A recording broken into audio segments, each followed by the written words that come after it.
Национальный центр «Россия» – пространство гордости за свою страну и людей, которые в ней живут. Аналогов ему в мире нет. Здесь работает постоянная экспозиция «Путешествие по России». Это наглядная демонстрация достижений нашей страны в прошлом и настоящем. С момента открытия Национального центра в ноябре 2024 года прошло более 10 выставок. Мы сотрудничаем с лучшими производителями страны. В универмаге «Россия» можно найти продукцию, созданную руками и сердцем. В гастрономических рядах представлены кухни народов России. Через вкус можно многое узнать о стране, ее традициях и культуре. Национальный центр – это сотни культурных, образовательных, деловых и международных событий, важных для всего мира. Мы соединяем сердца на первом, единственном в мире свадебном фестивале. Это бережное сохранение традиционных семейных ценностей. Мы бережно храним память о подвигах героев и объединяем людей со всех уголков России, создавая живую связь прошлого, настоящего и будущего. Особое внимание уделяем молодежи и развитию их профессиональных навыков. В школах юного экскурсовода и журналиста мы признаемся в любви к родине. В 2029 году откроется новое здание Национального центра в Москве.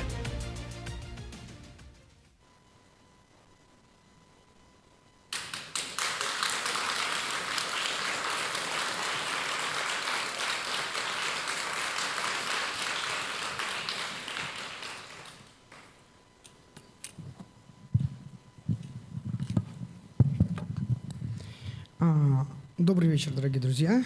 Я рада вас сегодня здесь приветствовать. Национальный центр «Россия». Меня зовут Лихачева Елизавета, я искусствовед, историк архитектуры. И сегодня мы поговорим о любви.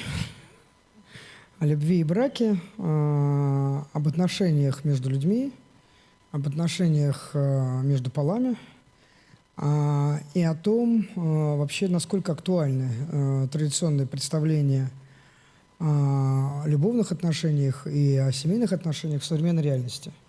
Насколько это возможно.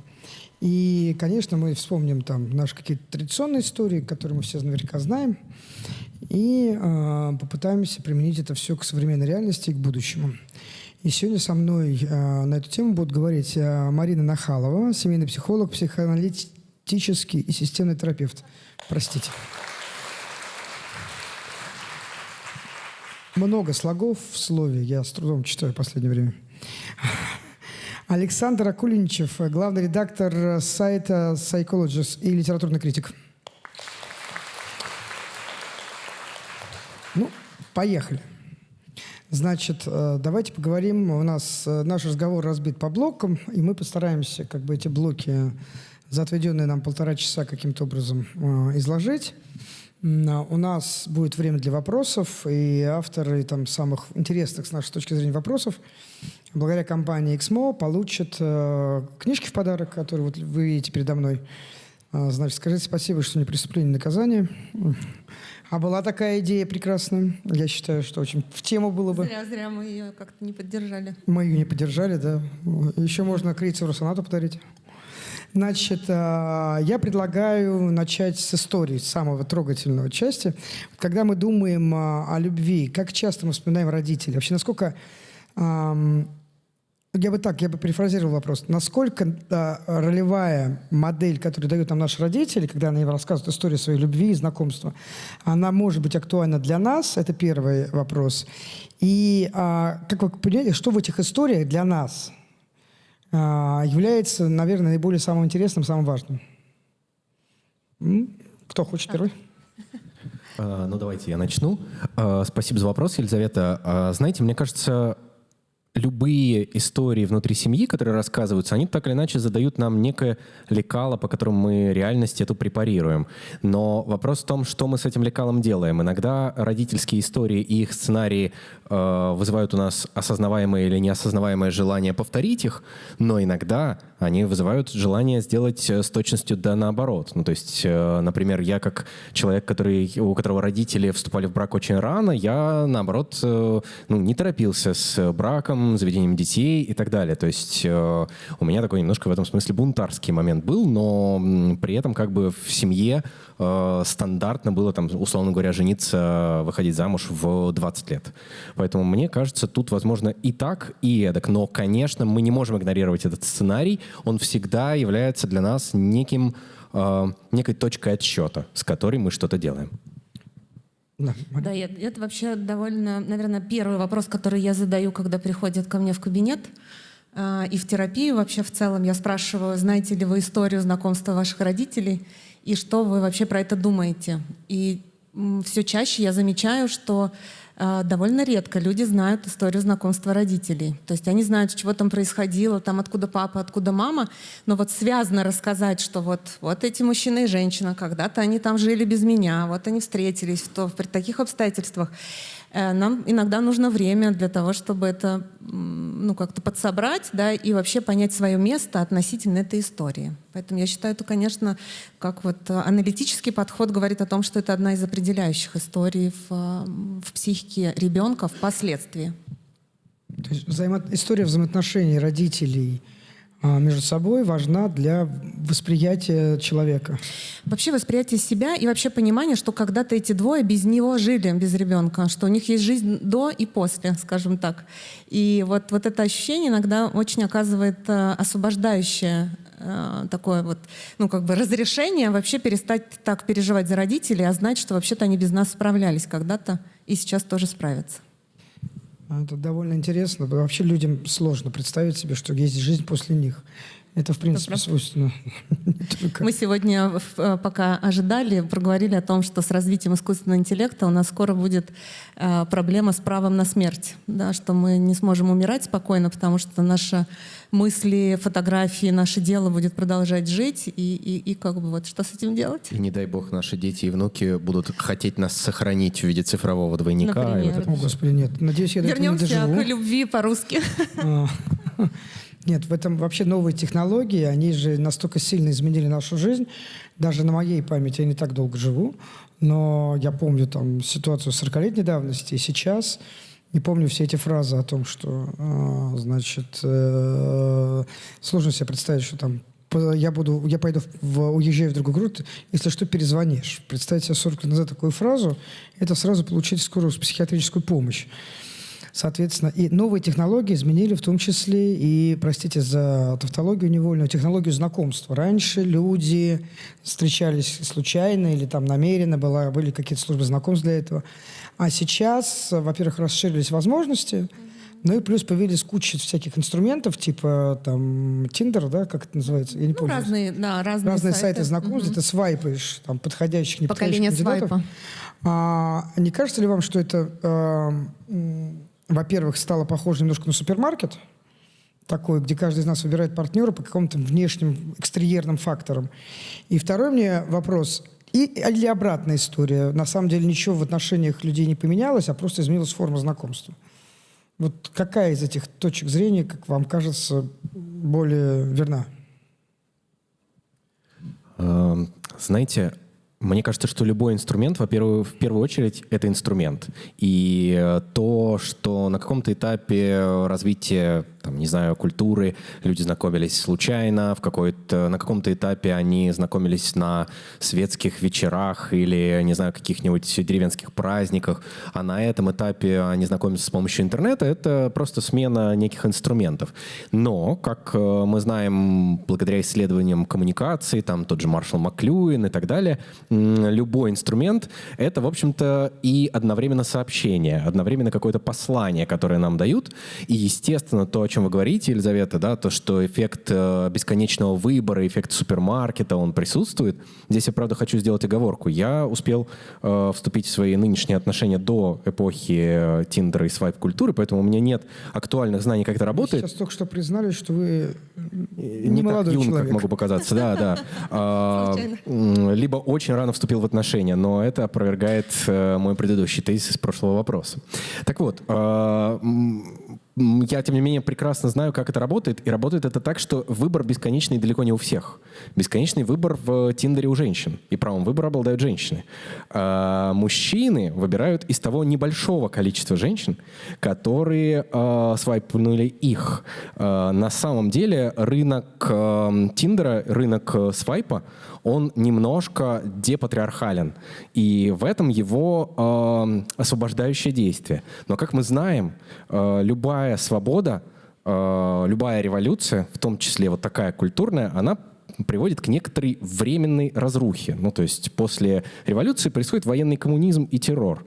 И прямо сейчас мы находимся вот в этой смене парадигм, в которой, как мне кажется, зачастую именно женщины выбирают мужчин, а не мужчины женщин. Тогда как мужчины остаются в иллюзии, что это они, охотники, которые находят того, кто им нужен, и они выбирают.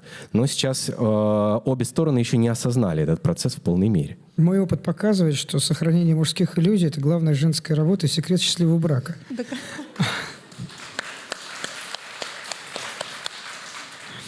Марина, вы что думаете на эту тему? Во-первых, согласна, конечно. Я смотрю... Про иллюзии согласна? Да. Я смотрю параллельно за лицами мужчин в зале и думаю, как бы интересно было бы у них узнать. Я не очень знаю, как устроено это в Тиндере, в смысле на опыте. Я имею в виду, есть ли действительно у женщин как бы право выбора, и действительно мужчины в этом смысле как-то этим обделены. Но что я точно замечаю, вот если вернуться к исходному вопросу, что сегодня запросов на семейную терапию от молодых людей возраста 21-25 лет стало в разы больше, чем это было, ну вот, условно в какое-то там наше время.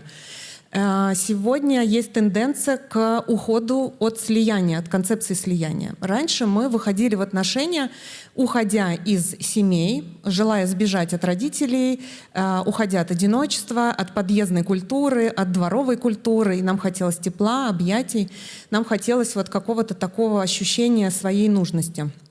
Сейчас такого нет. Сейчас выросло поколение очень залюбленных детей, у которых скорее, я бы сказала, гиперопекающие родители, которые там до 25 лет знают, где лежат носочки, и у сына, условно говоря, да, или у дочки в том числе.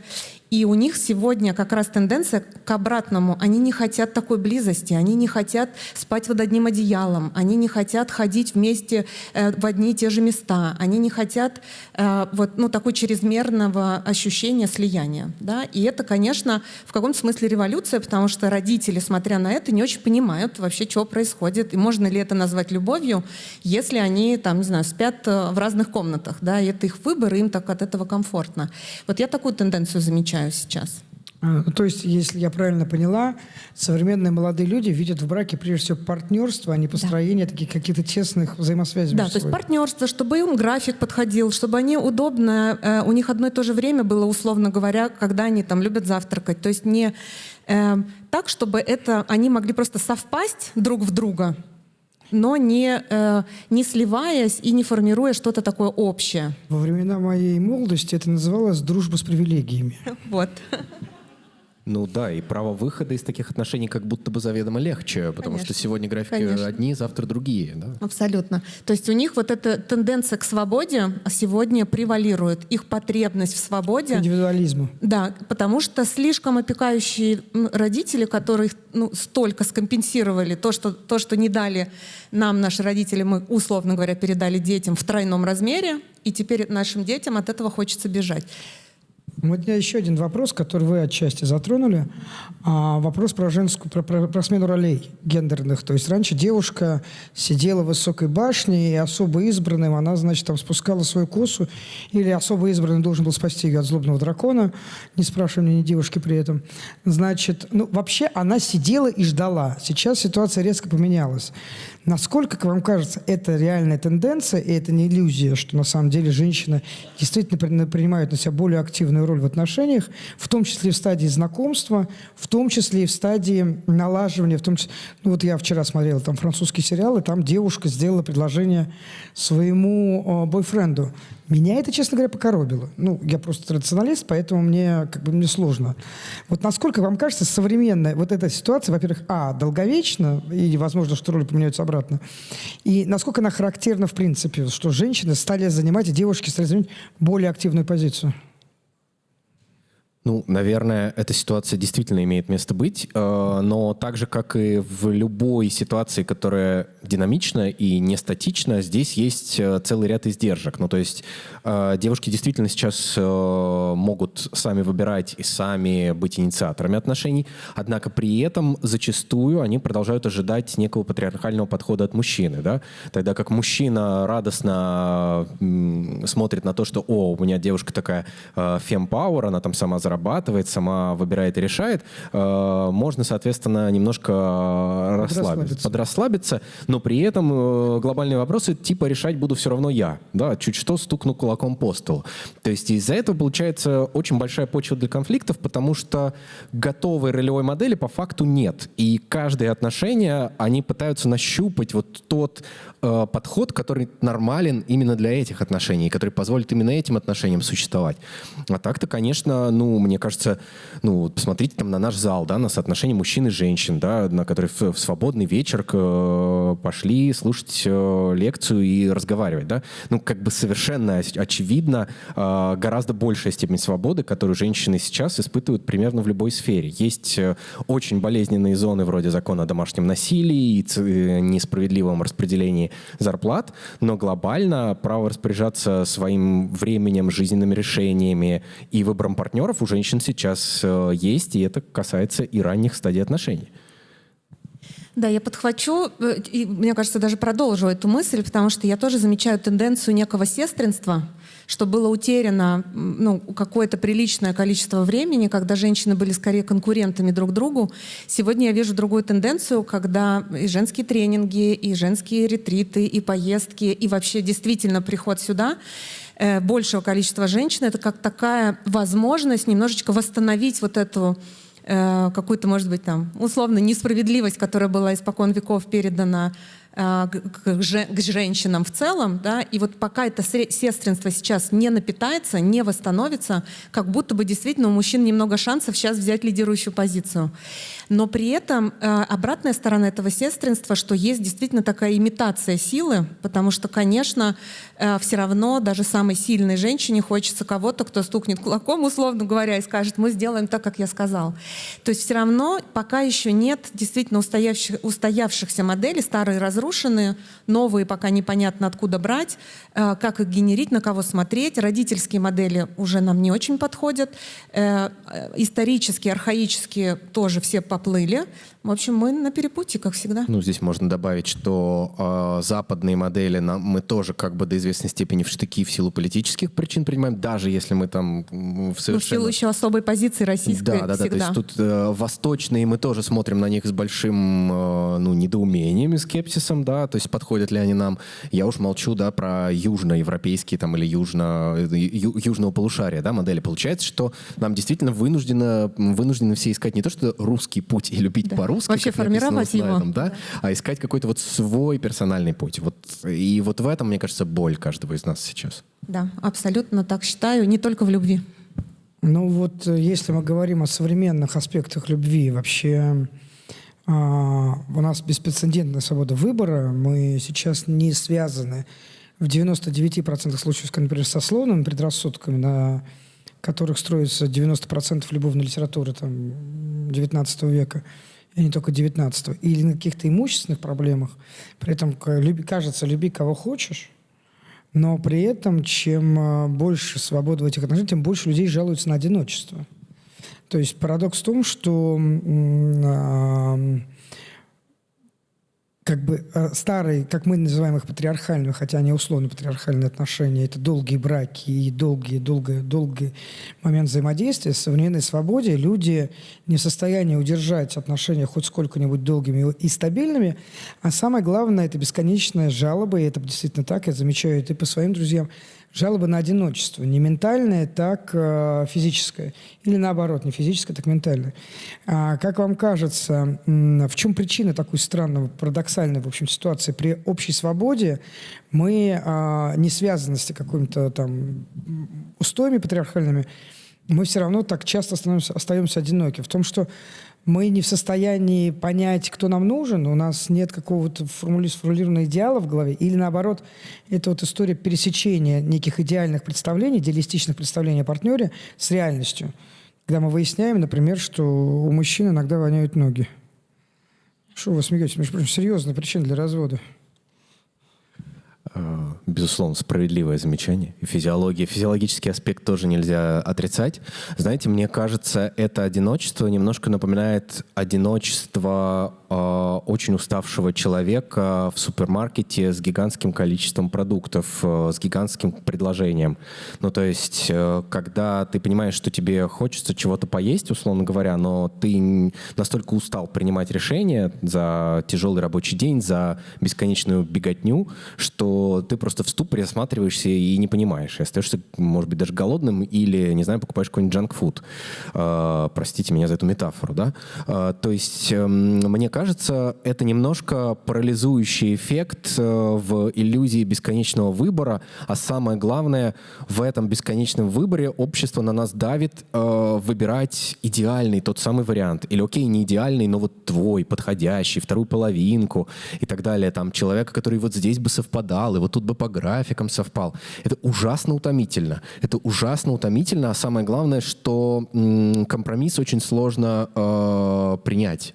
И понаблюдайте за собой или за своими друзьями. У меня совершенно точно есть друзья, которые вот находятся в таком параличе примерно во всех сферах. Он может смотреть, не знаю, мой там друг один может смотреть список туров в какой-нибудь куда-нибудь на отдых, смотреть и пытаться понять, какой же отель будет самым лучшим. Он читает отзывы, он судорожно смотрит, как, что и так далее, чем там хороша кухня, близко ли там пляж и прочее, прочее. Я опять в какую-то метафору странную ухожу, но тем не менее. Нет, чистая правда. Есть же теория, там, что мы в день можем принять 100 эффективных решений. Да. Поэтому там Стив Джобс ходил одном и том же, чтобы сократить на А потом решение. Выясняется, что половина отзывов фейковые, сгенерированные, половина купленные, что доверять этому всему нельзя. И как здесь принять верное решение? А как принять верное решение? Через фильтры в Инстаграме. Это спасибо, если ты Инстаграм нашел, и он вообще открыт, да, запрещенный на территории Российской Федерации.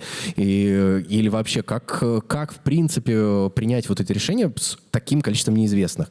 Проще его не принимать, и шанс принять неправильно очень велик, поэтому, конечно, здесь рождается одиночество. Но, возможно, взгляд психологии несколько иной. Ну, я тоже, он как раз не иной, он как продолжение, да, есть в поведенческом подходе, есть такое понятие «закон блох», что если блоху посадить в стаканчик, всем известно, что блохи довольно высоко прыгают. Если ее посадить в стакан, накрыть крышкой, продержать так пару недель, потом крышку убрать, блоха не выпрыгнет выше этой крышки, да, хотя ее уже нет. То, что мы вдруг оказались в пространстве невероятной свободы и возможностей, совершенно не означает, что у нас не было этой крышки поколенчески много лет. И самое главное, что нас, в общем, не очень учат, чего делать с этой свободой. Потому что, например, способность принимать решения, за этим будет стоять очень взрослая, осознанная готовность потерять что-то, когда я приму какое-то решение. Вот эта вот инфантильная идея пятилетнего в среднем возрасте, что я хочу и то, и то, и то, и то, и мне от всего будет хорошо, вот здесь мы стопоримся, сколько бы нам ни было лет. Да? То есть мы думаем вот, со специалистами и, в общем, с мыслящими людьми о том, что, конечно, от того, что у нас появилось много свободы, инфантильность общества только обострилась еще сильнее, и люди не могут принимать решения, в том числе очень много успешных людей. И вот меня часто спрашивают, например, про женщин, да, сильных женщин, которые много чего в жизни сделали, а им сложно встретить какого-то партнера, потому что уровень готовности пойти на какие-то компромиссы, что-то потерять, с чем-то согласиться, от чего-то отказаться очень сегодня страдает. Поэтому, конечно, еще такая большая задача нам формировать это свободное общество, в котором мы можем делать выборы и оставаться взрослыми людьми без истерик. Я бы сказала, что главная сложность, уже по личному, к сожалению, опыту, что главная сложность в том, что очень сложно найти человека, который готов мириться с мерой твоей личной свободы. Самая большая проблема в том, что вот здесь натыкается как бы новая модель поведения женщины на то, что вы совершенно довольно патриархальное представление мужчин. И когда вдруг неожиданно выясняется, что как бы личная свобода, например, предполагает, что ты после долгого рабочего дня возвращаешься домой, тебе надо просто час полежать и помолчать, желательно. И мужчине, и женщине. Да, одномоментно. абсолютно. И в этот момент лучше друг друга не трогать, просто для того, чтобы не провоцировать какой-то дополнительный конфликт и реальную когнитивную перегрузку. Ведь дело в том, что, и это, кстати, довольно важный аспект, который мало кто учитывает, в том числе и психологи семейные, по крайней мере, все, с которыми мне довелось общаться, они это совершенно не рассматривали, что в отличие от XIX века уровень когнитивной нагрузки современного человека не просто большой, он гигантский. И в XIX веке человек за день общался там, с женой, с прислугой и с мастером, если он там рабочий, или там, с каким-то довольно ограниченным количеством людей на работе, или там на службе, как тогда говорили. А современный человек, просто открыв ленту любой социальной сети, получает свой уровень когнитивной нагрузки, просто выпивая утренний кофе в процессе завтрака. И мы с этой нагрузкой совершенно не справляемся. Это правда. У нас контейнера внутреннего и психического, и эмоционального не хватает по объемам на переработку этого входящего материала. Ну, соответственно, отсюда история с одиночеством, мне кажется. Потому что в какой-то момент ты приходишь и понимаешь, что тебе надо тратить еще какие-то силы на семью, в буквальном смысле тратить, особенно если есть дети. И ты просто начинаешь буксовать. И в это приводит к конфликтам, к срывам и с довольно серьезным, на мой взгляд, психологическим проблемам, иногда доходящим до клинических случаев, например, для депрессии. Потому что, и это мой следующий вопрос, в современных отношениях мы так или иначе находимся под максимальным давлением общества. Семейная жизнь всегда была прицелом общественного внимания. Семья, можно вспомнить Евангелие Иакова, это история родителей Богоматери, где на Иоакима и Анну, точнее на Иоакима все время давили. Сначала семья, разведись с этой женщиной, она бесплодна, значит. Потом сообщество, в котором он жил, то есть община говорила ему, ты должен развестись с этой женщиной, она бесплодна, она не рожает детей. Вас не... А потом еще и в церковь он пришел, в храм Иерусалимский, и там ему сказали, что, значит, от тебя жертву Бог не примет, у тебя жена детей не рожает. Вот это давление общества на сегодняшний день, во-первых, у меня два вопроса. Первое. Усилилось ли оно или ослабло? Потому что, с одной стороны, усилилось, да, все теперь знают, как ты живешь, а с другой стороны, вот за этим всехним знанием, как бы, внимание конкретной человека могло исчезнуть. И второй, соответственно, вопрос. Как человеку современному, на ваш взгляд, состоящему в нормальных семейных отношениях, справляться с этим бесконечным количеством людей, которые считают своим долгом сообщить тебе, что вам надо иметь, там, когда за вторым пойдете, а почему у вас обои в гостиной в зеленый горошек, а почему это твоя жена, значит, по ночам где-то работает или куда-то шляется без тебя. Вот эти все вот люди, которые почему-то считают, что их сверхценное мнение кому-то интересно, кроме их бабушки.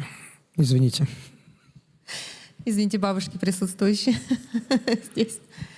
Ну, знаете, конечно, это давление есть, и оно колоссальное, и его специфика во многом в том, что если раньше источник этого давления был где-то рядом, ну, например, в трехпоколенческой семье мы жили рядом были бабушки и дедушки и говорили там, да, ну, надо, или тебе на работе там говорили, как надо. Сейчас, может быть, этого как будто стало меньше, зато когда мы сидим в соцсетях и видим всевозможные варианты проживания любых ситуаций, и, конечно же, алгоритмы нам радостно подбросят именно те способы проживания ситуации, в которых мы сейчас находимся. Ну, то есть, я не знаю, если вы ищете работу, ваша лента соцсетей очень быстро настроится на тех, кто мучается, ищет работу, или, наоборот, сразу нашел за 100-500 миллионов вакансию, и его легко взяли. И все это создает давление. То же самое и с отношениями. Да? Мы видим огромное количество рилсов, или кто там что смотрит, так или иначе мы не избегаем этого, и это падает на нас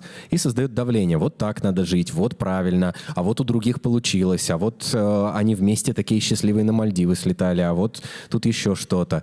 И в этом контексте, конечно, лучший способ — это цифровой детокс. Да? То есть если мы очень лимитируем и критически оцениваем то, что мы видим социального в социальных сетях, да, что люди транслируют, как они о себе рассказывают, то нам как будто бы может стать проще. А то, что касается каких-то бытовых советов, советов, когда разные мимо проходилы нам что-нибудь говорят, как нам жить, то, наверное, здесь ничего иного, кроме как отращивать некую внутреннюю опору и напоминать себе, что ну вот я живу вот так, да, то есть здесь, наверное, ну такая внутренняя опора проходит через осознанность, ну то есть я... Послать их к черту, повзрослеть. Да. Вот, про взрослую роль, да. Взрослая я... позиция может себе это позволить. Да, если я знаю, чего я хочу от жизни, если я знаю, чего я хочу от этой конкретной ситуации, почему я поступаю так, а не иначе, то, наверное, мне проще себя защитить от нападок, чем если я сам нахожусь в неком метании и в психодинамике, как это говорится в психологии. Не знаю, я, наверное, так это вижу. Да, я думаю, что еще это можно было бы назвать таким словом, как родительский невроз, как вот мы уже сейчас проговорили, да, что вот эта разница в поколении восприятия вообще семейной жизни, она довольно прилично изменилась, и, соответственно, старшее поколение ну, как бы испытывая эту сильнейшую тревогу от непонимания, на что будут опираться их дети, то что ну, они опирались на брак, расставаться нельзя, нужно терпеть до последнего, уходить было некуда, да, часто очень женщин забирали из других городов, привозили, они там жили вместе, и ей физически некуда было деться из этого брака. И это была норма и естество, никто это не называл страданием, да, когда сейчас современные дети говорят, а что вы не развелись, вот вы так плохо жили, вот, ну, и вот он поколенческий разговор, да, что для них это не норма, встали и развелись, да, это для нас сегодня встали, развелись, проблемы ну, как бы не заставляет. Соответственно, вот эта разница формирует вот это напряжение, а на что тогда опираться? Если мой ребенок уходит там туда-сюда, там 2 брака, еще что-то, что делать со всем этим? Поэтому, конечно, усиливается, давление усиливается на фоне тревоги, неопределенности и желания получить очень понятную схему, привычную. Вот просто женилась или вышла замуж, женился, слава тебе, Господи. А вот как они там живут, это уже никому не важно, потому что просто дает ощущение безопасности. В этом смысле, если возвращаться там, к каким-то национальным особенностям, то очень часто мы слышим из различных динамиков, неважно, что это, динамика телевизора, компьютера, радио, о том, что есть некая модель традиционной семьи, традиционных отношений, к которой все бесконечно апеллируют. И, как правило, люди не понимают, к чему они апеллируют, потому что традиционная, например, для России модель, ну, если кто-то не в курсе, я скажу. Например, в России женщина никогда не лишалась имущественных прав. В России женщина всегда владела своим имуществом. И вы, если вы прочитаете русскую классику, то вы вспомните, что нет большего оскорбления для мужчины, чем фраза «он промотал состояние жены». Да. То есть он взял не свое. Более того, в случае развода женщина совершенно спокойно могла получить не просто приданное, но и то, что называется совместно нажитым имуществом. А в тех случаях, когда брачным контрактом было невозможно, как правило, она получала недвижимость. Например, всем известный дом Морозовой на Спиридоновке строил не сама Зинаида Морозова, ей построил ее муж, а потом в случае развода она бы его все равно получила. Там был сложный брак с большим количеством этих... Поэтому, когда говорят, что есть некая такая домостроевская модель отношений в России, и что это русская модель, это абсолютная ерунда. На всякий случай напомню вам, что Россия первая в мире страна, которая всех своих граждан, независимо от их пола, наделила равными правами по отношению к закону и государству. Да, это очень важный момент. В том числе избирательным правом, правом свободного вступления в отношения, в брак и свободного права требования развода. Поэтому вот этот момент... Опять ликбез, опять о культуре, да, о том, что это не рассказывается, не обучается и не передается. У нас, к сожалению, когда люди говорят о традиционной модели отношений, всем кажется, что вот, значит, это то, что пропагандирует Герман Стердюков, да, то есть, значит, простоволосые, как это сформулировали немцы, kitchen, значит, кухня, киндер. 3К, да, то есть кухня, церковь и дети. Что абсолютно этого неправда. И мы можем вспомнить вам с вами историю русской промышленной революции, которая во многом была осуществлена в том числе и женскими руками. И это даже в классике описано. Вспомните Васю Железнову. Она же не из воздуха появилась. При этом были и другие обратные варианты, когда женщина полностью подчинялась мужу. Ну вот, чтобы вы понимали, насколько это сильно отличается от Европы, вспомните сагу о Голсуорсе, сагу Форсайта, Голсуорси, извините, да, где люди, Сомс не дает развод жене, и она вынуждена приступать к закону, быть преступницей в глазах и Бога, и семьи, и общества.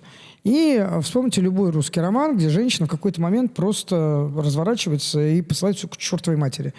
И заводит себе какого-нибудь молодого любовника. Такое тоже бывало. Так вот, я это все к чему проговариваю? К тому, что вот эта вот некая модель любви по-русски, она обществом сейчас воспринимается очень странно. Одни говорят, что это вот домострой, где жена сидит и не пищит. А другие говорят, что, вот как я, например, я утверждаю, что любовь по-русски — это как раз свободные отношения не в том плане, что мы, хотя и в браке, и общаемся дальше с кем хотим, а свобода в плане, что мы, как супруги, уважаем друг друга, прежде всего. И вот это любовь по-русски. Насколько, как вам кажется, вообще в принципе можно выделять подобного рода принципы по национальному признаку? Хотя, я еще раз говорю, в России вот была такая специфика, которая в Европе появилась очень скоро. Это первый момент. И насколько сейчас это актуально вот для современного человека, мы живем в эпоху глобальной культуры, насколько вот эта специфика любви по-русски в принципе реализуема? Ну, знаете, мне кажется, конечно, в глобальной культуре особенность любой глобальной культуры в том, что начинают размываться границы и одновременно существуют самые разные модели. Да, о чем мы говорим. Мне, как, наверное, редактору по профессии, хочется докопаться до слова «традиционный» для начала, потому что оно может значить очень разное, как вы вскользь подчеркнули, да, то есть традиционный может значить пасконно-домотканно-домостроевский, да, а может значить традиционный как наиболее часто встречающийся.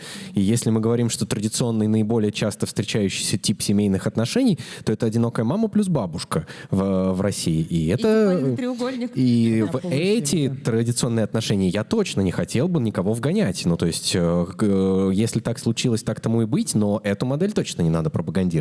Ну, здесь я немножко в софистику ударяюсь, да, но мне кажется, что какая-то здесь дань традиции, да, какой-то традиционализм, он, ну, это не то, на что нужно на самом деле опираться. Нужно опираться на то, в каком формате людям будет гармонично. Если кому-то гармонично в формате Германа Стерлигова, да ради бога. Ну, то есть ради бога, если они в этом виде живут и счастливы. Вы сейчас говорите вот цитатой Мао: «Пусть цветет 100 цветов». Безусловно. Проблема Германа Стерлигова не в том, что он так живет и его жена. Да, Господи, живите как хотите. Да, в том, что он транслирует это всем, что все должны так жить. Что мы все должны так жить. Да. Делает это нормой, нет. Поэтому, конечно, мне хочется, чтобы по возможности мы не транслировали единую модель как единственно верную, да, говорили о том, что та модель, в которой все живы-здоровы, никто никого не убил, все друг с другом уживаются, дети растут и становятся нормальными полноправными гражданами, эта модель работает. Ну, то есть другое дело то, что я предлагаю какую-то утопию, которая маловероятна. Но, знаете, про любую традицию мне хочется сказать, что специфика культуры и человека вообще такова, что, ну, все мы это с вами понимаем. Ну, то есть, если нам что-то запрещают и говорят, что так делать нельзя, мы обязательно находим способ, как это делать, если нам надо. Ну, то есть, это совершенно нормально. Знаете, какая страна в мире является абсолютным лидером по отказу от грудного вскармливания в пользу искусственного и так далее? Вы никогда не угадаете. Это Саудовская Аравия. Потому что там, где у тебя закрыто, запрещено примерно все, у тебя все равно есть сфера, в которой ты выберешь свободу. Ну, то есть, если уж меня обернули в одеяние и заперли дома, то я хотя бы решу, как мне распорядиться своим временем внутри дома. Я, между прочим, женщин-то эти хорошо понимаю. Грудное вскармливание — то еще удовольствие для мамы. Вот, поэтому я думаю, что здесь какой бы традиционную модель нам не предлагали, какая бы ни транслировалась, сколь бы она ни была правильной, обдуманной, научно выверенной, хотя бы теоретически, по факту все равно люди будут строить свои модели, и среди них будут успешные, а будут нет. И, честно говоря, мне кажется, здесь надо немножечко, может быть, от людей отстать. Охлануть. Вот такой. Охлануть. Самые короткие встречи у меня в кабинете заканчиваются все время вопросом: скажите, а это нормально, что у нас так происходит? Нормально. И этого бывает достаточно. Я тоже за то, чтобы мы не играли с формой, ну, точнее, визуально мы можем играть как угодно с формой, призывать любить по-русски, по-английски, по-французски, поцелуи могут быть разные, но я все-таки за содержание. И действительно, если люди как-то выстраивают свои отношения и находят такие пути выражения любви друг к другу, когда соседи просто покрутят у виска в этот момент, то я, конечно, за то, чтобы они оставляли это и делали все, что они хотят у себя, и называли это для себя нормальным. И получали бы от этого удовольствие, когда не страдают остальные люди.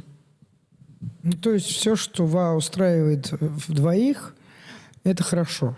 Не двоих. Эта система больше. Если в системе появляются дети, система усложняется. Еще есть родители. Родители в этой системе опосредованы. Они в роли наблюдателей. Если родители. они не живут все в одном доме. А еще дополнительное усложнение системы, но опять-таки я думаю, что здесь нужно добиться того, чтобы Это не вопрос жизни в одном доме, это вопрос готовности пары, кажется, пустить в свою жизнь. Конечно. В системном подходе есть такое понятие, что вновь образованная система всегда в приоритете перед предыдущей. И поэтому действительно неважно, живут они в одном доме или родители в Австралии, а вы в Москве, и там с большой разницей во времени умудряетесь ругаться и выяснять отношения, и чувствовать себя абсолютно удушенными своими родителями. Но вот эта вот идея подсистем, да, которая действительно усложняется, когда появляются родители, когда появляются дети, а, как мы выяснили, мужчина с женщиной, придя домой, оба хотят полежать, и тогда вопрос, кто занимается детьми в эту секунду, потому что дети вообще-то оба хотят, или там сколько их, повидать обоих родителей в этот момент. Ну, я рассматривал гипотетически историю там, людей без детей, либо уже выросших детей. Да, когда мы все-таки говорим, вот это еще один важнейший аспект, который надо все-таки, мне кажется, проговорить. И это, как бы мы ни говорили о том, что женщины равны, в социальном смысле равны мужчинам, есть один аспект, который женщину сразу выносит за скобки любого равенства. Это роды. Беременность, роды и последующий уход за маленьким ребенком, младенцем, который, несмотря на то, что декрет называется отпуском, узнать бы, это придумал точно мужчина. Значит, слово «отпуск» здесь явно лишнее, потому что любая женщина, которая имеет опыт ухаживания за маленьким ребенком, а перед этим его еще надо выносить, и род – это ерунда, это там не очень долго длится, по сравнению с 9 месяцев кошмара, приливов, отливов, значит, больных ног и бесконечной изжоги. Ну, такое себе тоже удовольствие. Значит, вот эта история про то, что женщина в какой-то момент, хочет она этого или не хочет, попадает в зависимость от своего партнера, потому что она не может выйти на работу немедленно. Если в Советском Союзе существовала система, поощряющая выход женщины рано из декрета, ну, то есть, когда моя бабушка рожала мою маму, декрета не было вовсе. Женщина выходила, выписывалась на 2-й неделе после родов. Она уже должна была вставать к условному станку. Когда моя мама рожала, декретный отпуск был полгода, 8 месяцев, в зависимости от состояния роженицы и младенца. И с 8 месяцев можно было сдать ребенка в садик, значит, в ясли тогда это называлось. Ясли, да, прям были с 8 месяцев. Вот я ребенок, который вырос в яслях с 8 месяцев. Это вот я. Да. У нас была чудесная нянечка, которая, чтобы дети не сильно плакали, а особенно в сон час, она нам всем ложку портвейна в рот вливала. Это вообще многое объясняет. Браво. У современных мам сейчас была бы истерика, если бы меня так узнали. Значит, но тем не менее, в современной реальности это невозможно чисто физически. Наши мамы, современные бабушки и дедушки тоже не горят желанием сидеть с орущим младенцем. У них, значит, Мальдивы, какая-то социальная жизнь своя, московское долголетие и вообще активная, история. И им вообще вот с внуками сидеть, как наши бабушки иногда с нами сидели. Вопрос. Вот в этой стадии зависимости, первое, насколько часто в современные браки начинают трещать по швам и распадаться, потому что, на мой взгляд, это гораздо более серьезное испытание, чем все остальные испытания, когда один партнер сильно зависит от второго партнера продолжительное время. И, как правило, и это второй мой вопрос, партнеры не понимают тяжести положения друг друга. И часто не хотят понимать. То есть мужчина не хочет понимать, что женщина в декрете не в отпуске, да, а женщина, в свою очередь, не хочет понимать положение мужчины, который вынужден брать на себя дополнительную ответственность уже не только за себя и за свою супругу, но и еще за одного человека, который, зараза такая, только пьет и писает. И кричит иногда. Ну, слушайте, я думаю, здесь Марина подтвердит, да, в любой парадигме психологической рождение ребенка является одним из ключевых нормативных кризисов для пары. Пережить рождение ребенка — это большой успех. Ну, то есть и даже первый год, и количество распадающихся браков, я не обладаю статистикой. Да, я обладаю. В первый год распадаются порядка 60 семей, процентов семей. Впечатляет, да? Впечатляет. Да, первый год жизни. Это хорошо, если они успели обратиться за помощью, и как бы их подхватили специалисты-терапевты. Это хорошо, если она успела осознать, что она в депрессии послеродовой. Это хорошо, если оказались рядом близкие, которые ей про это показали и сказали: обрати внимание, с тобой что-то не так. Я даже знаю суицидальные примеры в своей работе, когда женщина первый год жизни не выдерживает ребенка. И это, это прям то, что нужно вкладывать в роддоме бумажечку не про то, что мы теперь счастливая семья московская или какая-то, да, а вообще-то правду о том, что это тяжелейшее испытание для всей семьи, появление первого ребенка, чем чревато, да, депрессиями, тревожными расстройствами, разводами и так далее. Мне кажется, хорошая новость в том, что мы живем в мире, который переживает вот прямо сейчас, последние лет 10-15, масштабнейший психологический поворот. Да. И сейчас уже трудно представить себе человека, который, правда, не знает и не догадывается, что его ждет после рождения ребенка, независимо от гендера. Если не догадывается, у меня очень большие вопросы к этому человеку. Я вам могу такие истории. И я тоже, к сожалению, да. Очень много. Хорошо, и про девочек, кстати, тоже. Это, знаешь как, это не про то, что они не знают. Это просто кажется, что это не про меня. То есть дело не в том, что у них нет когнитивной про это знания. Да? Все говорят: о, да, у женщин бывает депрессия после родов. Не у меня. И что я не сплю 4-й день подряд? И что у меня там глазик дергается? Это не значит, что я в депрессии. Мне кажется, здесь превентивные методы, зная хотя бы в теории, что у кого-то так бывает. Мы как пара, если мы говорим про пару, которая планирует ребенка, еще до того, как у нас случилось зачатие, мы должны проговорить, а что Чудный мы мир. делаем хотя бы в ситуации, в которой, то есть, которая абсолютно предсказуема. Ребенок появился, он кричит, и с ним нужно быть. Эта ситуация предсказуема на все 100%. Да, тут не вопрос просто быть, вопрос, что в этот момент, чем наполнена женщина, которая родила. Функционально она, конечно, с ним есть, но она в этот момент проживает дичайшую потерю своей прошлой жизни, она теряет вообще свое тело, она теряет ощущение, что эта грудь теперь вообще-то принадлежит не только ее партнеру, но еще вот этому орущему объекту, и так далее. То есть это она не просто физически с ним находится, она в этот момент проживает миллион нюансов внутри себя. Да. И вот для этого нужна помощь. И партнер это может знать заранее. Это было бы, поэтому я тоже за ликбез, про это говорить много и выдавать конвертик. То есть на самом деле, объективно, да, здесь я встану на позицию, таких нездорово прогрессивных отцов, которые скажут следующую вещь. Есть одна вещь, которую не может сделать отец. Это кормить грудью.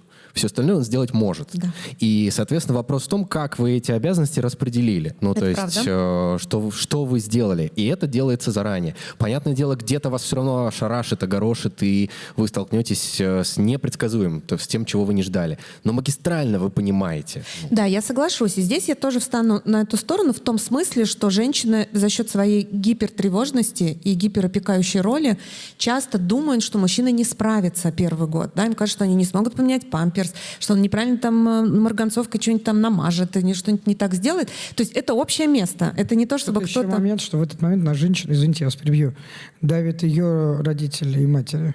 То есть вот есть некое такое представление о том, что патриархальная семья, муж-добытчик, жена с детьми, и когда вдруг неожиданно отец начинает заботиться о своем ребенке, да, то есть берет на себя традиционную женскую роль.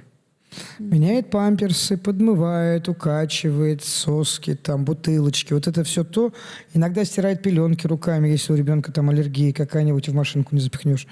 Оно в глазах старшего поколения, и это я просто видел такие случаи, фактически превращает его, демускулизирует его, извините за сложность. Обесценивает, да, его мускулинность, это правда. То, что сейчас распространено в Европе, в частности, например, в Швейцарии, когда мужские декреты, они уже по процентам преобладают над женскими. И вот это опять к разговору о культуре, что для нашей страны пока это неподъемная конструкция. Это здорово, что мы можем внутри семьи про это договориться, но я абсолютно согласна, что дальше происходит вот это обесценивание мужской роли. У меня был пример перед глазами, когда пара, где жена зарабатывала намного больше, чем ее муж, они были оба прекрасно образованы, просто муж преподавал в институте, он был университетским профессором, а жена крупный, серьезный экономист с международным именем и компаниями, и огромными контрактами. Когда они подошли к рождению ребенка, значит, было принято решение внутри семьи, что он уходит в декрет. Он имеет на это такое же право. Так вот, он потратил 1,5 месяца, чтобы в отделе кадров объяснить, что он идет в декрет. Что ему положен этот декрет по закону, что перед законом родители имеют равные права. И мать и отец могут выбрать, кто в семье уходит. Другое дело, что может только один супруг уйти в декрет, второй не может. Но это возможно по закону. 1,5 месяца. Слушайте, ну мне хочется здесь сказать в защиту тенденции и демаскулинизации. Ну, в моем детстве в 90-е годы было невозможно представить, чтобы отец на площадке во дворе играл с детьми. Ну, то есть это был какой-то нонсенс. Ну, то есть какие-то отдельные отцы, может быть, в футбол были готовы поиграть. Но типа качели, карусели, ну это вообще... Ну да, у нас мужчины не гуляли с детьми. Что-то сейчас в моем новом ЖК, где я живу, соотношение отцов и матерей, гуляющих с детьми, ну, очень близко к 50/50. Очень близко к 50/50 по поверхностной оценке. То есть мужикам перестало быть стрёмным гулять с ребенком, играть с ним и как-то проводить с ним время во дворе. Соответственно, эта победа случилась незаметно. Ну, то есть, типа, 15-20 лет назад этого не было. Сейчас это есть, и как-то ни у кого вопросов уже не вызывает. Более того, я вижу очень визуально патриархальные семьи восточной наружности, у которых тоже отцы гуляют. Хотя, казалось бы, они там все должны быть по нашим представлениям в очень традиционном подходе. И я думаю, что мужская вовлеченность в воспитание детей, в том числе на очень ранней стадии, когда еще и воспитанием это не называется, да, и мужские декреты будут нормализованы. Просто потому, что экономика нас туда гонит. Как она нас в свое время загнала в эмансипацию. Абсолютно, абсолютно. И мы ничего с этим не сделаем. Ну, то есть Тогда уже нет... Хорошо, может, и не надо ничего делать, это же хорошо. А вот у меня такой вопрос, который нас приводит к следующему блоку, но хотелось бы...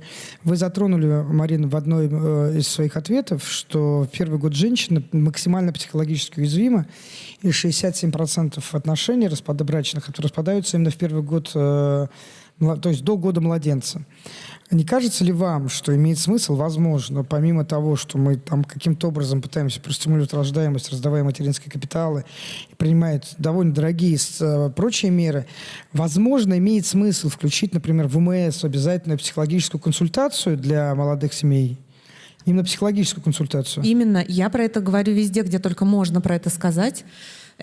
Публично и не публично. Я считаю, что это просто необходимо как превентивная мера для того, чтобы сохранять люди, ну вообще, чтобы хотя бы женщина сохраняла свое психическое здоровье, потом уже здоровье ребенка и потом уже семью в целом, да, потому что то, что происходит с женщиной, вот я повторюсь, да, это такой вот внутренний как бы контейнер психический, и он наполнился сначала ребенком, и все, что с ним связано, весь организм, все женское тело в течение 9 месяцев работает на обеспечение жизни другого объекта внутри себя. И дальше, когда этот объект рождается, все это никуда не девается быстро. Оно также работает еще в двойных оборотах, и женщина получает там двойные, тройные выбросы гормонов. Они все не усваиваются в организме, она не может спать, не может... И это даже не потому, что ей не помогают. Просто ее биология такова, что пока она кормит, пока она включена в ребенка, это только биология. Это я еще даже не говорю про психический аппарат, который начинает контейнировать. Ребенок рождается в психозе, по сути, если говорить профессиональным языком. Он еще не собран, у него нет ничего вообще, кроме его тела и язык тела. Да? Поэтому то, как может ребенок маме донести, что с ним что-то происходит, это только телесный выброс, который происходит через крик, через колики, через там, закатывание глаз, ну все что угодно. пока еще не сформировался аппарат речевой, пока не сформировалась мыслительная деятельность и вообще понимание, что со мной происходит. И когда у младенца, там, не знаю, он пукает, для младенца это ощущение, что у него разрывается все его тело. Он испытывает ужас. И весь этот ужас на себя автоматически берет его первый контейнер — это мама. И она переполнена своим ужасом, ужасом младенца и еще семейной историей, которой все говорят: а что ты не радуешься? Ну ты мама, класс, вообще, вот ты мама. И она как бы в ужасе стирает эту слезу, смотря на ребенка, думает: блин, реальная мама. А по ночам, конечно, она испытывает ужас. Хочется сказать, что здесь как раз у мужчин есть биологическое преимущество, потому что, Правда. как минимум, мужчины свободны от гормональной связи. Да, и он не может так ребенком. контейнировать, да. Да. То есть он точно свободен от истерик ребенка. Вот когда говорят, что пришел папа с работы, ребенок шелковый стал, да. Но не потому что, условно говоря, мама там истеричка, папа молодец, потому что мужские границы, они так внутренне устроены, что поскольку в теле мужчины ребенок никогда не находился, соответственно, эта связь, она почти всегда внешняя. И поэтому, когда появляется мужчина, ребенок тут же успокаивается, понимая эти границы. Как только заходит в пространство мама, вот этот контейнер, который растекается по комнате, ребенок становится А дальше невменяемым. фраза «сделай так, чтобы ребенок замолчал». Я ее очень любил в свое время.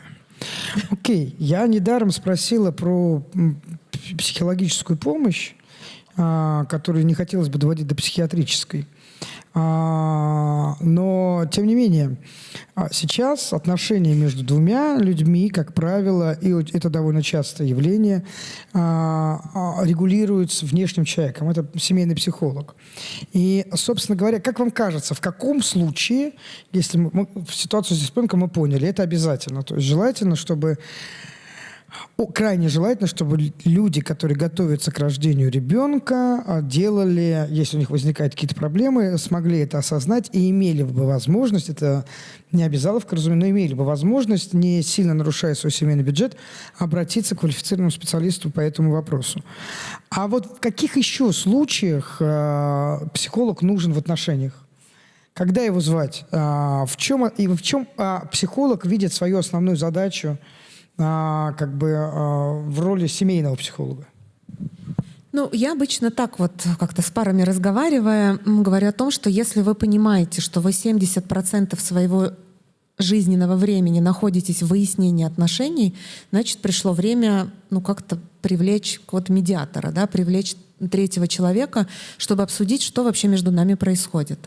Часто пары не замечают, что конфликт между ними, занимаясь тем, что конфликтуют с детьми. Да, и это такая сублимация, выход, да, чтобы нам не видеть, что у нас проблемы в отношениях, мы нападаем на детей или пытаемся их воспитывать, особенно подростков и так далее. И когда пару возвращаешь в то, что вы отстаньте от подростка, давайте разберемся, что у вас тут между происходит, выясняется, что да, там, в общем, все довольно уже непросто. Поэтому, обязательно консультация, условно говоря, в момент беременности, да, вот приемная же есть школа родителей, да, для приемных детей. Почему-то их консультируют, да, и объясняют, как все это сложно. Все то же самое нужно сделать обязательно для беременных, потом родивших, хотя бы пару встреч, а дальше уже наблюдать за тенденцией в семье. Если они друг друга совсем перестали слышать, надо идти за помощью. Знаете, я приведу метафорический пример из корпоративной среды. Если мы понимаем, что корпорация тратит очень много денег, ресурсов и не понимает на что, то призывается аудит. Посмотреть, где у нас сломалось, где у нас какие-то ненужные вакансии, какие-то давно тлеющие конфликты, незакрытые задачи, бюджеты и так далее. В общем-то, до известной степени роль семейного терапевта в ситуации, когда еще не совсем пожар, не совсем уже разваливается брак, это роль такого аудитора, который смотрит, а вот здесь поехало, вот здесь вы не находите общий язык, а здесь застарелая обида и так далее. И этот внешний взгляд, он полезен просто, самим фактом, что он есть. Да, отзеркалить немножко то, что происходит в семье. И в этом плане бабушки, дедушки не сработают, потому что с высочайшей вероятностью они займут чью-то сторону. Да? То есть друзья тоже. Редко бывает так, что это какие-то правда действительно 100% общие друзья. Чаще это все-таки чьи-то друзья, да, которые склонятся в ту или иную сторону. Психолог и его... Мы, собственно, деньги психологу, семейному или обычному, относим именно за то, чтобы он смотрел на нас непредвзято. Именно, за нейтральную позицию. Именно поэтому есть этические границы, что мы с психологом не ходим пить пиво, пиво, мы с ними не вступаем в другие отношения помимо психологических, чтобы эта позиция регулировалась деньгами. Хорошо, тогда еще один вопрос, который, я думаю, вызовет у всех живейший интерес. Есть ли ред-флаги? Вот кому нельзя идти? Потому что количество людей, называющихся семейными психологами, которые не только не помогают, а скорее ухудшают и доводят людей до очень серьезных проблем, в том числе иногда до психиатрии, например, до клинической депрессии. Их огромное количество. Существует ли какой-то набор психолога здорового человека? Да? Есть ли... Ох, я ж приободрился, потому что, в принципе, это, наверное, до известной степени моя рабочая задача примерно каждый день отфильтровывать всевозможных очень сомнительных экспертов, которые пытаются прийти на наш сайт, там, выступить экспертами у нас и так далее. К сожалению, вот такого золотого списка редфлагов, который вот эти пункты точно нет, наверное, нет. Но если говорить о вероятностях, да, то я бы обратил внимание на...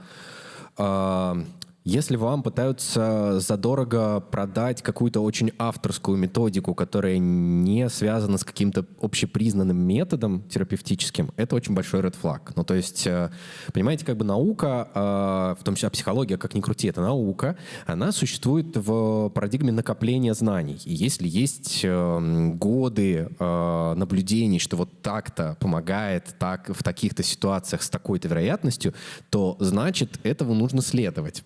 Да, соответственно, формируется метод, та или иная терапевтическая школа, которая работает. И метод, тот факт, что ваш специалист работает в неком конкретном методе, вот как Марина, например, она психоаналитик, да, системный семейный терапевт. Да, то есть вот эти два метода, они являются гарантом основой. Качества того, что Марина будет в них.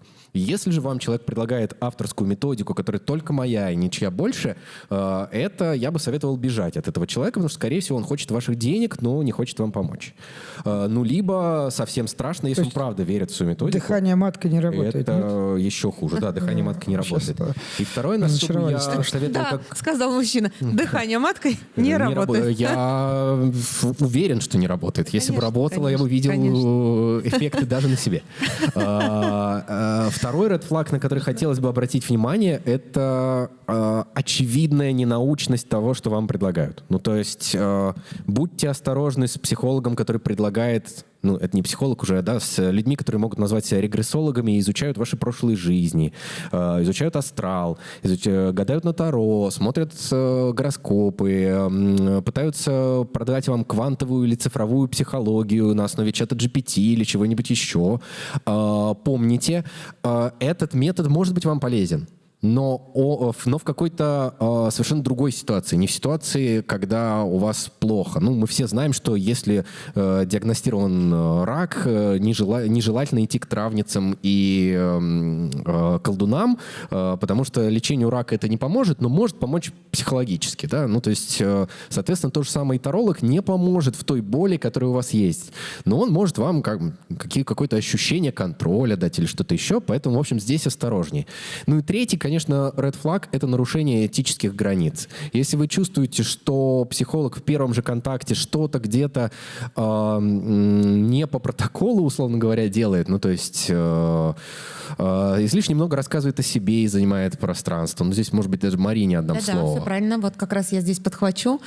Действительно, почему вот я когда иду на публичное выступление, да, и я всегда смотрю предварительно и предупреждаю, что я никогда не отвечаю на личные вопросы, потому что у меня действительно, я уже довольно публичный психолог, скажем так, и много приходит моих клиентов, и приходят послушать.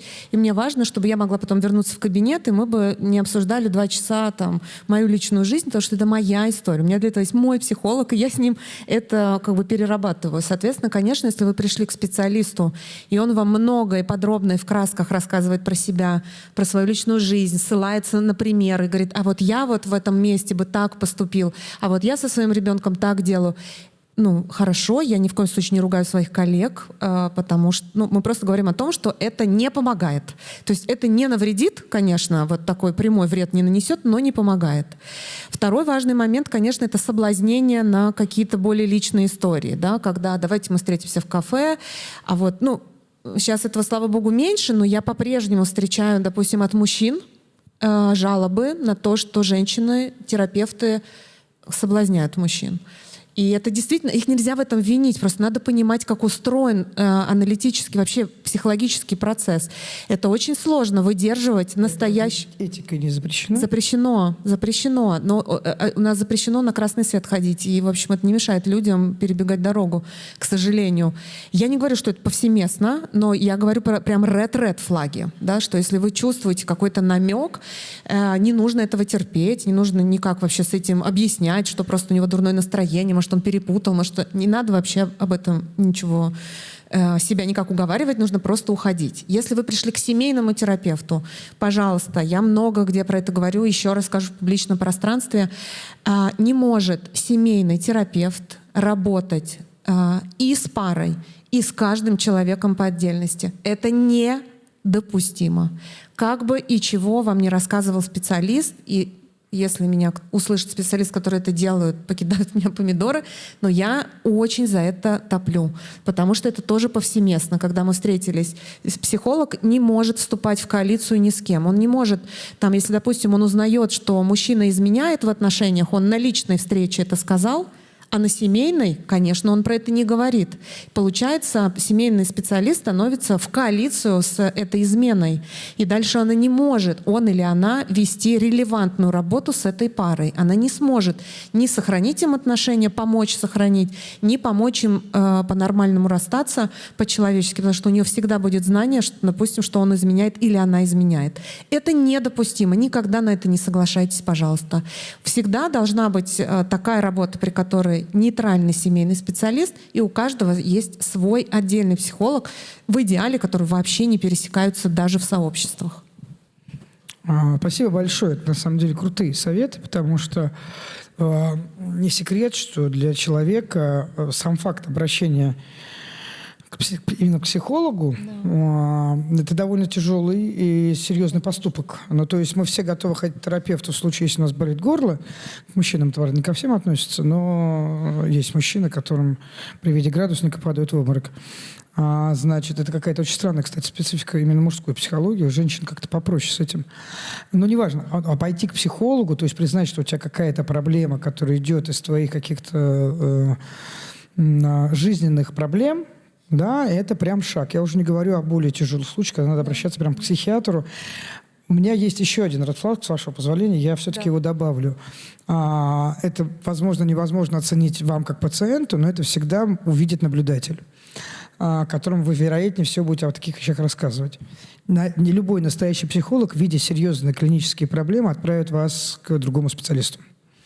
Никто не будет пытаться лечить депрессивное, например, состояние или любое другое пограничное состояние. Депрессия бывает просто клиническое. Это серьезное нарушение уже биохимии мозга. Это не просто плохое настроение, это серьезная проблема. Никто не будет психоанализом, потому что там не о психоанализе речь, там надо выписывать препараты, менять биохимию и помогать человеку из этого состояния выходить, потому что там долгая история, депрессии возникают и не обязательно у недавно родивших мам, но еще у массы других людей. Абсолютно так. Спасибо за этот пункт, да, который тоже я его подзабыла, в том смысле, что во-первых, способность определить, когда уже граница психологии заканчивается и начинается граница медицины, потому что психологи не имеют медицинского образования. Это тоже важно понимать. Ни семейные, ни психоаналитики. То есть мы не носим медицинский характер наше лечения. Психиатры уголовное несут наказание в случае, если они делают неправильное лечение. То есть они конкретно имеют медицинские, обязательства. Да? Психологи не несут эти обязательства. Поэтому, конечно, добросовестный специалист всегда должен понять, где эта граница, и сказать: все, моя компетенция здесь закончилась, не играть во всемогущество и вовремя передавать к медикам. Спасибо большое. Значит, я думаю, что мы какие-то самые важные вопросы, которые меня лично волновали. Я тут целый список, мне половину выкинула. Спасибо. Мы решили. Теперь, есть ли вопросы у вас? У меня вопрос к аудитории. Вот будут подходить молодые люди, они будут давать микрофон. Вот ваш микрофон идет к вам с правой стороны. Интересно, что прям мужчины подняли первые руки. Только у меня одна просьба, представляйтесь, пожалуйста, чтобы мы... Иванов Павел, канал «Эссенциализм в образовании». Такой вопрос возник. Во-первых, когда вы готовились к вот этой теме, на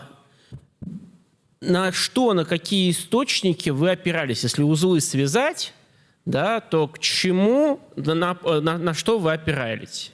Это первый вопрос. А второй вопрос, как вы при работе с этими источниками отсеивали мифы от реальности. Ну, вот в качестве примера я поясню немножечко свой вопрос, чтобы проиллюстрировать. Да, есть условный там «Кристалл роста» Галушки про плановую экономику в Советском Союзе, да, где рассказываются какие-то совершенно фантастические истории в духе того, что там Сталинградский тракторный завод там за 1,5 года аж спроектировали и полностью разобрали в США, перевезли в Советский Союз и в Сталинграде собрали. Да?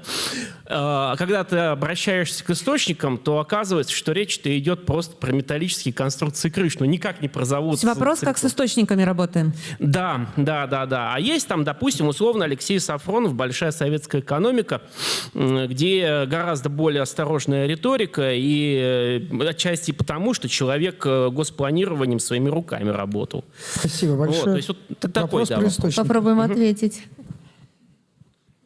Как-то мы так все оробели, честно говоря, поэтому давайте я попробую, так сказать. Павел, спасибо за вопрос. На самом деле вопрос, что называется, не в бровь, а в глаз, и он абсолютно уместен. И судя по названию канала, который вы упомянули, все сводить до самой сути и сердцевины, это ваш подход, это верно. Ну, смотрите, если я готов говорить за себя, да, я здесь в роли гостя, то есть я не готовил вопросы, я более-менее знал предварительно список вопросов, как работаю с источниками я. Каждый божий день через меня, через мою голову, мои глаза проходит несколько десятков текстов, посвященных психологии. Прямо или косвенно, так или иначе, они затрагивают ее. Каждый из них я проверяю на вшивость и определяю, имеем право мы его публиковать или нет. Исходя из моего ежедневного опыта, я прихожу к, возможно, смелому, возможно, неосторожному выводу, что, наверное, я обладаю некоторой экспертизой в том, что я могу говорить на тему психологии. Я это делаю на протяжении 5 лет. До этого я еще 2 года работал медицинским журналистом. Соответственно, я опираюсь на те источники, которые я на протяжении своего опыта счел адекватными, перепроверил, прочитал и так далее. Ну, то есть я всецело на стороне науки, но, наверное, конечно, грешен, мы здесь популяризаторы науки, а не ученые. Грешен, возможно, мои какие-то фразы, которые я произнес за этот вечер, не были подкреплены напрямую никакими исследованиями. Они носили характер моей точки зрения. Можно я быстро отвечу на этот вопрос, чтобы не тратить уже время? Все очень просто. Если вы получаете образование по какой-то теме, например, по истории, то в рамках исторического образования там есть целый курс, на 2-м курсе обычно его читают, называется «Источниковедение», который дает навыки работы с источниками. Я полагаю, что любая наука, научное знание предполагает, что мы работаем с источниками, неважно, экспериментальная физика это или психология, просто источники, формат источников очень разный, но методология исследования и методология познания, она, и система знания, она приблизительно, у каждого метода свои, но результат у всех приблизительно одинаков. Вот. Я хочу напомнить, что автору лучшего вопроса мы подарим книжки, поэтому, поскольку у нас не очень много времени осталось, я вас прошу, друзья мои, быть чуть более связанными в вопросах, да, и вот следующее. А мы постараемся быть чуть короче в ответах. Нет, сначала оставайтесь с этой стороны, а потом вы, хорошо? Здравствуйте, меня зовут Сергей, я бы хотел задать вот такой вопрос. Спикеры назвали вот ряд проблем, которые возникают в отношениях. Я услышал решение вот психолога. Но все же познается в сравнении. Вот, например, в Америке много психологов, да, там популярная эта тема. Каждый второй, получается, к психологу уходит. Но при этом разводов еще больше, чем вот в России, например, или где-то там в другой стране. Вот. Может быть, есть еще какие-то решения этой данной проблемы?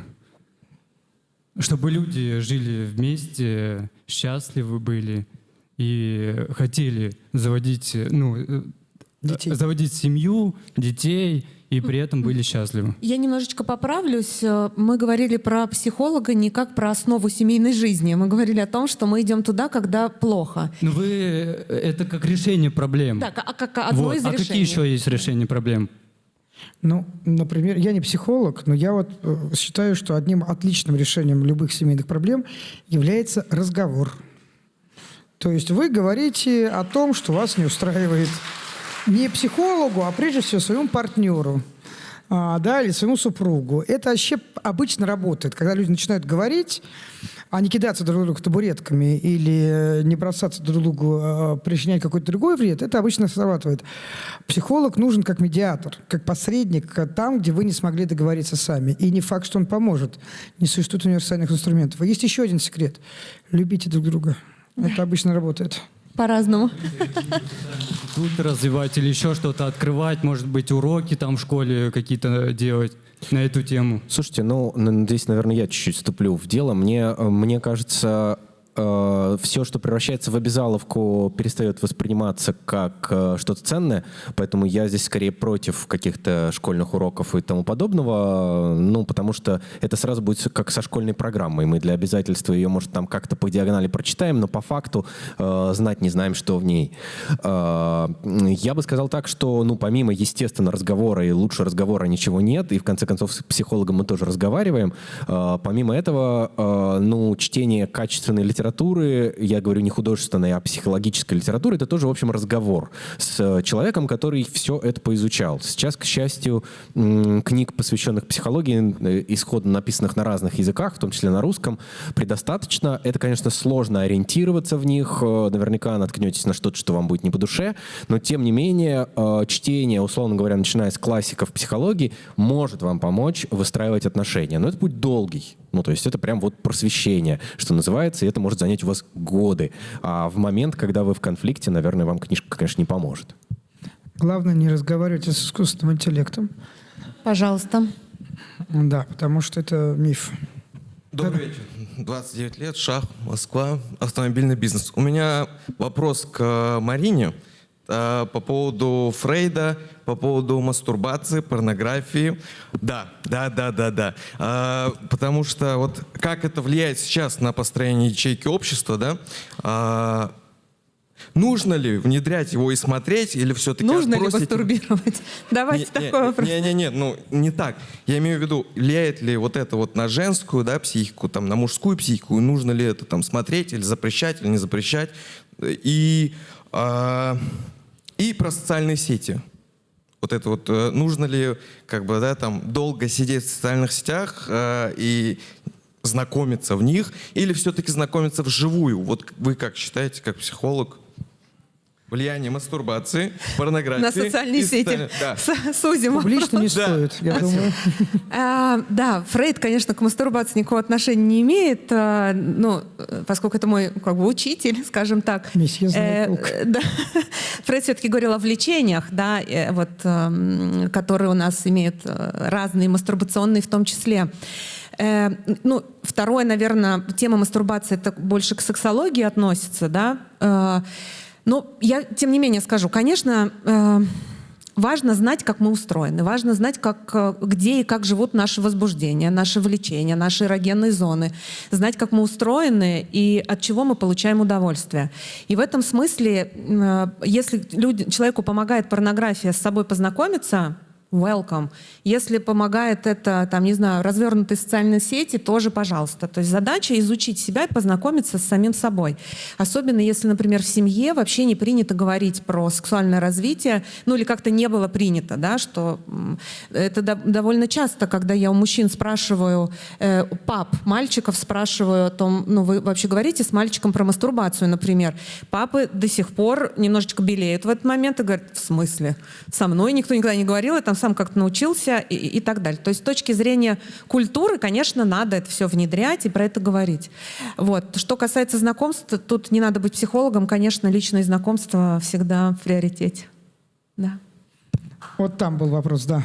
Добрый вечер. Меня зовут Анастасия. Мне бы хотелось ваше мнение услышать. Вот мой личный опыт мне подсказывает, что неважно в семейных, может быть, в отношениях с детьми, в дружеских, в рабочих отношениях, первое, самое главное место занимает уважение. Вот это тот фундамент, из которого вырастает понимание, дружба и даже любовь. Вот мне интересно ваше мнение послушать, Марина, и у вас тоже, Елизавета. В смысле, надо ли уважать партнера? Нет, мне кажется, в отношениях нужно строить сначала уважение между партнерами, а из этого уже родится и крепкая семья, и любовь, и все остальное. Мне Согласны ли вы с кажется, этим? что, в принципе, это, если говорить с общегуманистических позиций, люди должны уважать друг друга и относиться друг к другу с некоторым пиететом. До известной степени пиететом, который позволяет нам выстраивать... Но вы должны понять, что это уважение должно быть не только между супругами, но и родители должны уважать своих детей. Это довольно важная вещь. И мы тут, если бы, я вас уверяю, если бы у нас было объявление о том, что мы обсуждаем детские травмы, а не супружеские отношения, очередь была бы как Мавзолей в 82 году. Да. Потому что вот эта история, когда родители вмешиваются, в том числе со своими супружескими проблемами в жизнь своих детей, она довольно болезненна. Уважение – это основа базовое. Уважение, оно должно быть всегда. Ну, то есть вы не хамите кондуктору в трамвае, официанту, охраннику, вы стараетесь уважать человека, независимо от того, на какой машине или на каком виде транспорта он постоянно передвигается, какие штаны он носит.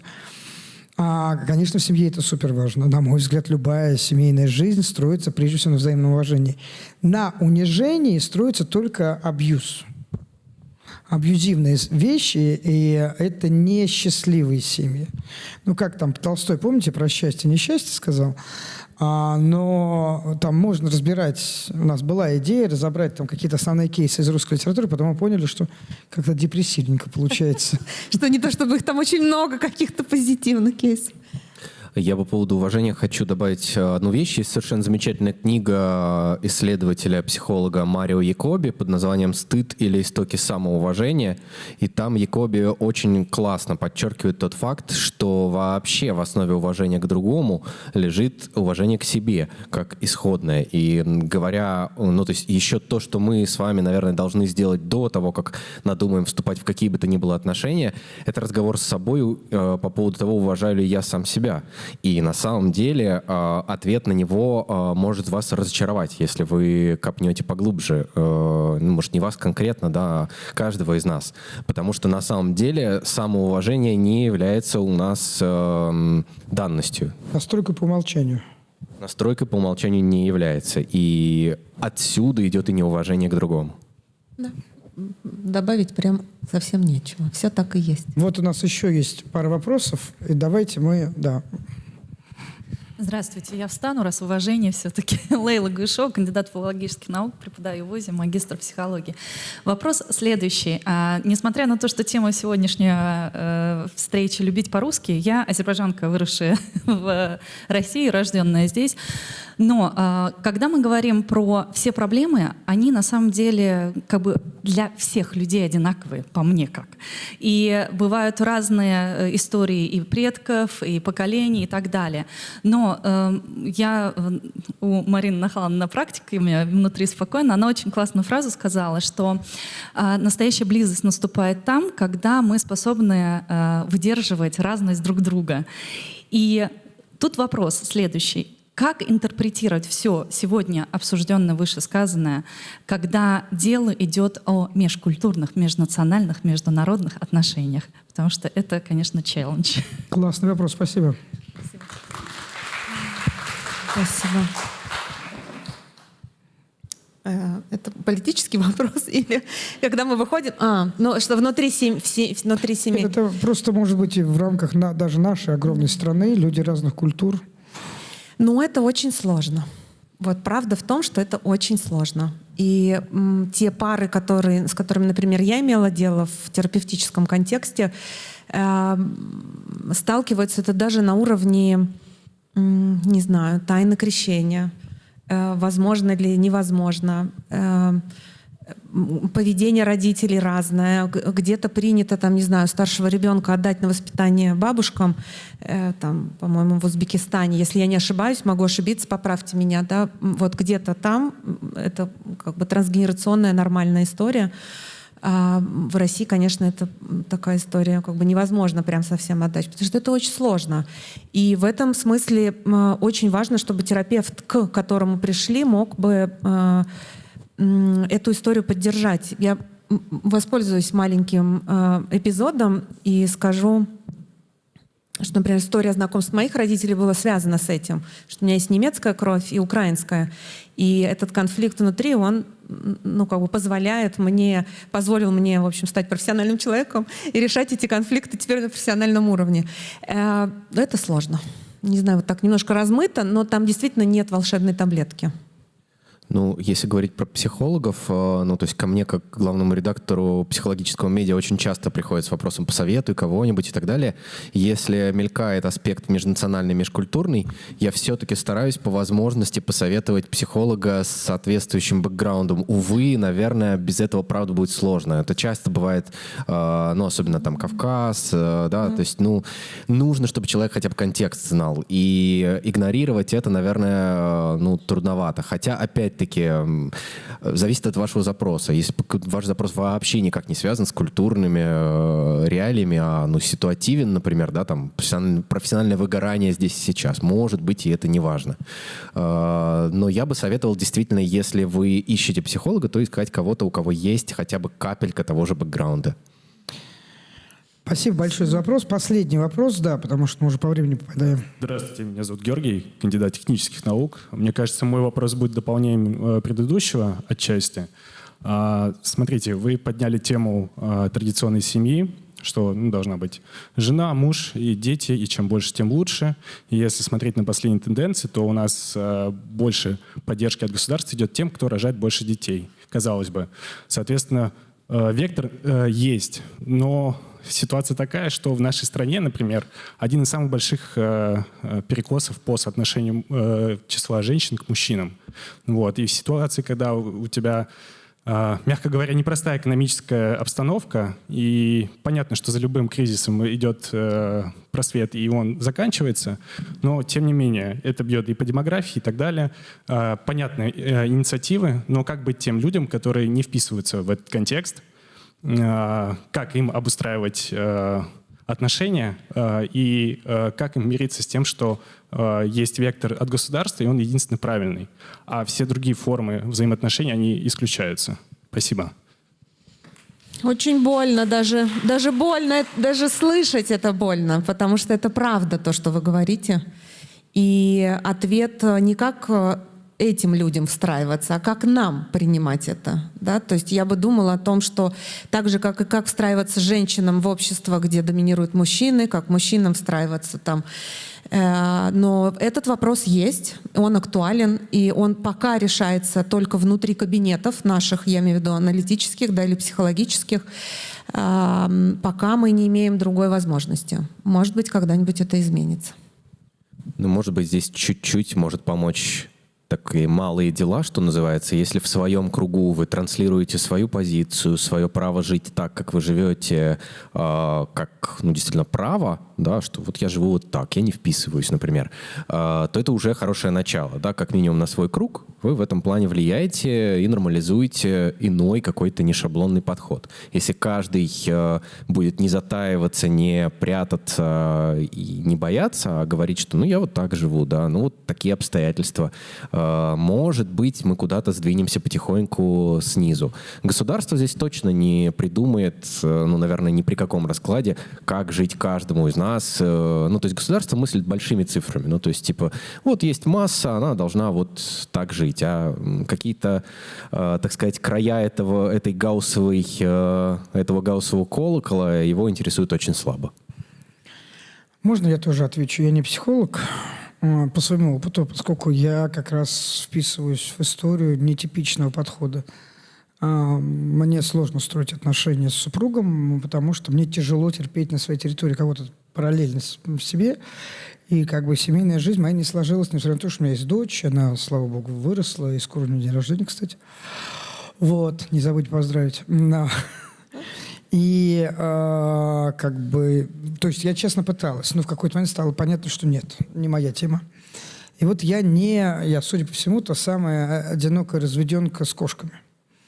Да, и мне, кстати, эти странные люди, я недаром вспомнил про комментаторов и давление общества, потому что это не обязательно кто-нибудь где-нибудь напишет в какой-нибудь из социальных сетей, что я, значит, неправильно живу свою жизнь. Сначала это довольно сильно задевало, сейчас мне уже плевать, выросла вот эта толстая корка. Не может государство указать мне, чтобы я завтра немедленно женилась. Мы знаем государство, где из истории 20 века было такое государство, которое пыталось за своих граждан решать все, в том числе от кого им рожать детей. И, по-моему, лидер этого государства плохо кончил. Он застрелился в бункере там, где-то в районе 30 апреля 1945 года. Государство не может до такой степени регулировать жизнь своих граждан и не должно этого делать. И когда государство пытается на это претендовать, это паршивая история. Другое дело, что государство может, и оно это делает, каким-то образом пытаться стимулировать нужные или важные для развития этого государства тенденции общественные. Как, например, многодетность. Я не очень верю в то, что в современном гиперурбанизированном обществе многодетность – это не только социальная история, но и экономическая, прежде всего. И я не очень думаю, не очень уверена в том, что в современном городе это возможно, в отличие там, от крестьянской семьи. Уклад изменился очень сильно. Но то, что государство пытается это стимулировать, окей, это совершенно не значит, что государство лезет в постель каждому своему гражданину. Да? И в дом, и с указанием, как им жить.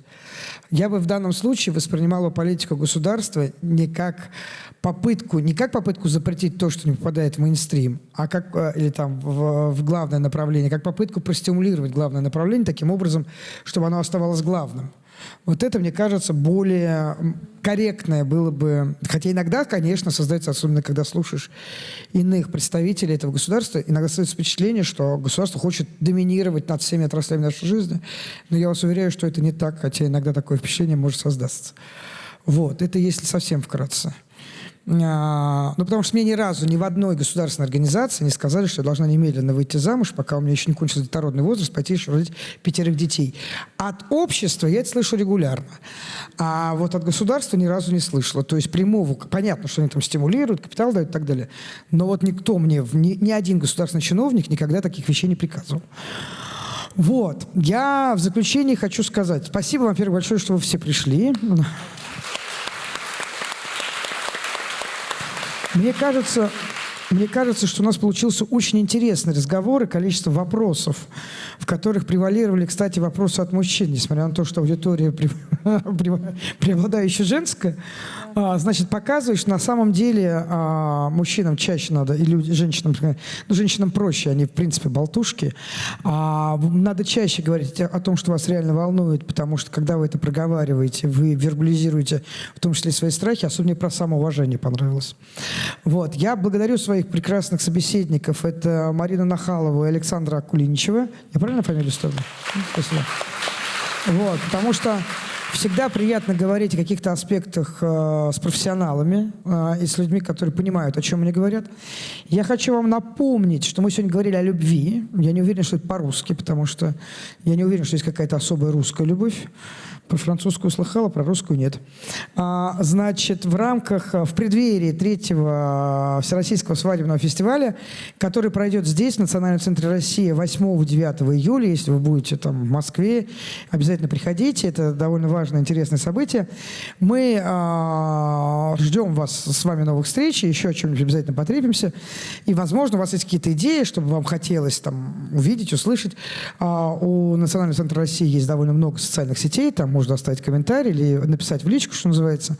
Да, и, возможно, там какие-то темы окажутся для нас тоже актуальны. Большое вам спасибо. И не забывайте, что мы сейчас вручим книги за лучшие вопросы. Дайте нам немножко времени. Книги мы вручим благодаря нашему прекрасному партнеру этого вечера. Это компания «Эксмо», которая эти книги, собственно говоря, и предоставила. Спасибо большое.